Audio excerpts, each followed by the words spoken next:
जादुई nail polish का पेड़। ब्रजेश एक ऑटो चालक था।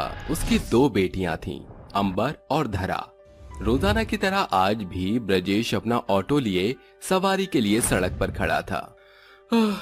सवेरे से सांझ हो गई, मगर आज एक भी सवारी नहीं मिली। ऑटो को गैराज में लगाने का भी समय हो चला है। ब्रजेश निराश मन से ऑटो लिए गैराज की ओर अग्रसर होता है। तभी सामने से आ रही एक ट्रक का संतुलन बिगड़ने की वजह से ब्रजेश से बड़ा टकराव होता है। दुर्घटना में ब्रजेश के दोनों पांव लहूलुहान हो जाते हैं। लोगों की मदद से ब्रजेश घर आता है। यहाँ उसकी दोनों बेटियां कहती हैं, बाबूजी, आपके पैरों में ये गहरा घाव कैसे आया बाबूजी? धारा, बाबूजी बोलने की अवस्था में नहीं है। जाओ, जाकर बाबूजी के लिए जल ले आओ। दोनों बहनें अपने घायल पिता की सेवा बाड़ी ही कर रही थीं कि तभी रईस हंसराज आकर रूखे स्वर से कहता है, अरे ब्रजेश के बच्चे, कौन से चूहे के बिल में घुसकर बैठा हुआ है? चल बाहर निकल, आज तेरी खैर नहीं। क्या बात है अंकल? कहाँ है तेरा बाप? बुला कर ला उसे।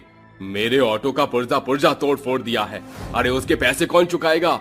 सुन लड़की, जाकर बोल दे अपने बाप को, अगर एक माह के भीतर मेरे ऑटो का हर्जाना नहीं चुकता किया तो तेरे बाप और तुम दोनों बहनों को इस घर से बाहर खदेड़ने में हंसराज जरा भी नहीं हिचकेगा। हंसराज के बुरे शब्द स्वर 12 साल की अंबर का दिल बुरे तौर से तार बघार कर देता है। अरे कितना बेबस बाप हो गया हूँ मैं। भरसक कोशिश के बावजूद भी मैं अपनी दो बेटियों का भरण पोषण नहीं कर सकता। ऊपर से अब मेरे पांव अपंग हो गए, साथ ही कर्ज की कड़ी ने मुझे बांध लिया। बाबूजी, चिंता मत कीजिए, अब आपकी दोनों बेटियां मिलकर इन बेड़ियों को काटेंगी। अगली सुबह दोनों बहनें काम की खोज में निकल पड़ती हैं। अंबर दीदी, सवेरे से सांझ हो गई, हम दोनों बहनों को अब तक कोई काम नहीं मिला। धारा, ऐसी बात नहीं बनेगी, हमें रिहायशी इलाके का रुख करना होगा। दोनों बहनें भूखी प्यासी मौसम की मार झेलकर एक रईस एरिया में आकर दरवाजा खटखटाती हैं, जिसके भीतर से माया बाहर आती है। क्या काम है? मेम साहब, हम दोनों बहनों को कुछ काम दे दीजिए, हमारे बाबूजी बहुत बीमार हैं। क्या काम कर सकती हो? मेम साहब, हम बहनें चौका बर्तन से लेकर साफ सफाई का सारा काम जानती हैं। ठीक है, मगर कामकाज के बदले में मैं तुम दोनों बहनों को मात्र 2000 दे सकती हूँ। हमें मंजूर है मेम साहब। तो फिर काम में जुट जाओ, सारा फर्श अच्छे से चमकना चाहिए। धारा, तुम सफाई का काम देखो, मैं बर्तन मांज लेती हूँ। दोनों बहनें कामकाज करने लगती हैं। एक माह बाद, दीदी, ऐसे बाबूजी के कर्ज की बेड़ी कैसे टूटेगी? हाँ धारा जी, तोड़ मेहनत मजदूरी के बावजूद भी कुछ नहीं बचेगा। मेम साहब से बात करते हैं। दोनों बहनें माया से कहती हैं, क्या बात है? तुम दोनों बहनें मेरे माथे पर क्यों खड़ी हो? माया मेम साहब, हम दोनों बहनों को कामकाज करते 1 माह हो गया, हमारी पगार बढ़ा दीजिए। इतने में गुजारा भत्ता भरसक मुश्किलों से चलता है। अरे बरा गई हो क्या तुम दोनों बहनें? मैंने तुम दोनों बहनों को बच्ची जानकर काम पर क्या रख लिया? तुम्हारे तो तौर तेवर बदल रहे हैं। तुम गरीब भुखनंगे होते ही ऐसे हो। बस अब मैं तुम दोनों बहनों को और बर्दाश्त नहीं कर सकती। ये कहकर माया बेचारी बहनों को घर से निकाल देती है। वो रोते बिलखते हुए खेत खलियान से घर की ओर अग्रसर होते हुए कहती है, धरा, धूप बहुत तेज तर्रार हो रही है, चलो उस पेड़ के नीचे बैठते हैं। दोनों बहनें विशाल वृक्ष के नीचे बैठकर रोते बिलखते हुए बातें करने लगती हैं। दीदी, ये बड़े लोग बहुत बुरे हैं, जितने पैसों के अमीर होते हैं उतने ही दिल के गरीब। हाँ धारा, माया मेम साहब ने हम दोनों बहनों को बच्चा जानकर हमारे पैसे बचा लिए। बतौर कोशिश के बावजूद हम बहनें बाबूजी के कर्ज का बोझ नहीं उतार पा रही। चिंता मत करो अंबर, तुम दोनों बहनें उस बोझ को जरूर उतारोगी। ये किसकी बोली थी? पीछे पलटो अंबर, धारा। जैसे ही दोनों बहनें पीछे मुड़ती हैं, पेड़ का इंसानी अवतार देख दोनों बहनें हक्की बक्की हो जाती हैं। मुझे देखकर चकित न हो, मैं एक जादुई पेड़ हूँ। तुम्हें यूं रोता बिलखता देख मैं और चुप्पी न साध सका। जादुई पेड़, हमारे बाबूजी बहुत बीमार हैं। हम दोनों बहनें मिलकर उनकी मदद करना चाहती हैं, मगर हम बहनें बेरोजगार हैं। मेरे पास तुम्हारी समस्या का समाधान है। तुम्हें ये तो स्मरण है कि मैं जादुई पेड़ हूँ, मगर मेरी शाखाओं टहनियों पर नील पॉलिश उगती है। क्या सचमुच? हाँ, मैं इसी पल छिन तुम दोनों बहनों को जादुई नेल पॉलिश के पेड़ का पुख्ता प्रमाण दे सकता हूँ।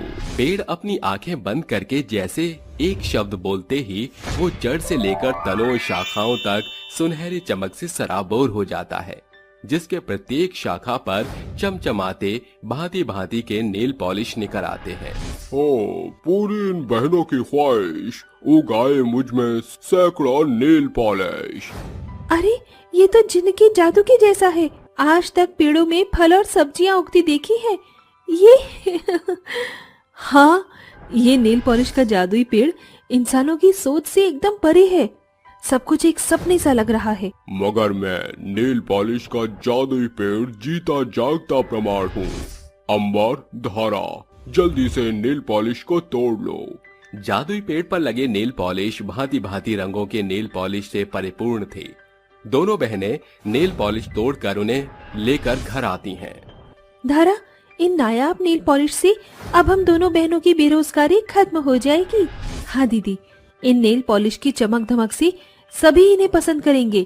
इन्हें बाजार में बेचकर हमारी खूब कमाई होगी। दोनों बहनें जादुई पेड़ से प्राप्त हुए नेल पॉलिश को बाजार में बेचकर देर रात घर आती हैं। देखो दीदी, नेल पॉलिश के जादुई पेड़ से हमने इतने पैसे कमाए। धारा, हमको और नेल पॉलिश के लिए उस जादुई पेड़ के पास पुनः जाना होगा। दोनों बहनें जादुई नेल पॉलिश के पेड़ के पास आकर कहती हैं, ए जादुई नेल पॉलिश के पेड़, हमें तुम्हारी मदद की आवश्यकता है। उन बहनों के बोलते जादुई पेड़ सैकड़ों सुंदर चमचमाते नेल पॉलिश से चकाचौंध होता है। तुमने मुझे पुकारा? हमें और नेल पॉलिश चाहिए। मुझे पता था कि तुम दोनों बहनें मेरे पास आकर मुझे पुकारोगी। ये सारे सुनहरे नेल पॉलिश तुम ले जाओ। दोनों बहनें जादुई पेड़ से नेल पॉलिश तोड़कर उन्हें बेचती और प्रत्येक दिन जादुई पेड़ के पास आकर नेल पॉलिश प्राप्त करती। कुछ दिन बाद आज हम दोनों बहनों ने बाबूजी की कर्ज की बतौर बेड़ियां काट दी। धारा, इसका सारा श्रेय उस जादुई नेल पॉलिश के पेड़ को जाता है, जिसकी बदौलत हम दोनों बहनों के कर्ज की कड़ी कटी, बल्कि हमने अपनी गरीब गुमटी को घर में बदल लिया। हमारे फर्श से अर्श तक पहुंचने का एकमात्र जरिया जादुई नेल पॉलिश का पेड़ ही है। एक सवेरे जब दोनों बहनें रोजाना की तरह नेल पॉलिश के पेड़ का पड़ाव पार कर रही थीं, तो रास्ते में उसे एक भिखारिन औरत भीख मांगते दिखती है। अरे सुनो बच्चियों, मुझ बेबस भिखारन पर तरस खाओ, कुछ खाने को दे दो। मेरी दूध मुही बच्ची भूख से बिलबिला रही है। आंटी, ये सड़क के बीचों बीच भीख मांगने से भला आप कोई कामकाज क्यों नहीं कर लेती? भरसक कोशिश करके देख ली बिटिया, मगर बेरोजगारी और भूख ने भिखारिन बना दिया। हम आपके रोजगार के रास्ते खोलेंगे, आइए हमारे साथ। दोनों बहनें उस भिखारिन को जादुई नेल पॉलिश के पेड़ के पास लाती हैं। ए जादुई नेल पॉलिश की जादुई पेड़, हमारे सामने आओ। दोनों बहनों के बोलते ही साधारण पेड़ एक तेजोमय चमक के साथ प्रकाशमान होकर नेल पॉलिश के जादुई पेड़ में उजागर होता है। नेल पॉलिश का पेड़? आंटी, इस जादुई पेड़ पर लगे सारे नेल पॉलिश को तोड़कर आप इस बुरे जीवन से निजात प्राप्त कर सकती हैं। शुक्रिया बच्चों, आज तक मुझ भिखारिन को लोगों ने मारी रोटी दी, मगर तुमने कमाने का रास्ता दिखाया। जाइए, जाकर एक नया जीवन शुरू कीजिए। इस तरह नेल पॉलिश के जादुई पेड़ से न सिर्फ दोनों बहनें अपनी घनघोर गरीबी के दलदल से बाहर निकलती हैं, बल्कि उस बेबस भिखारिन के लिए भी कमाने का रास्ता कायम करती हैं। और दोनों बहनें आगे भी नेल पॉलिश के जादुई पेड़ से बेसहारा बेबस लोगों की भरसक मदद करके उन्हें रोजगार के रास्ते खोलती हैं।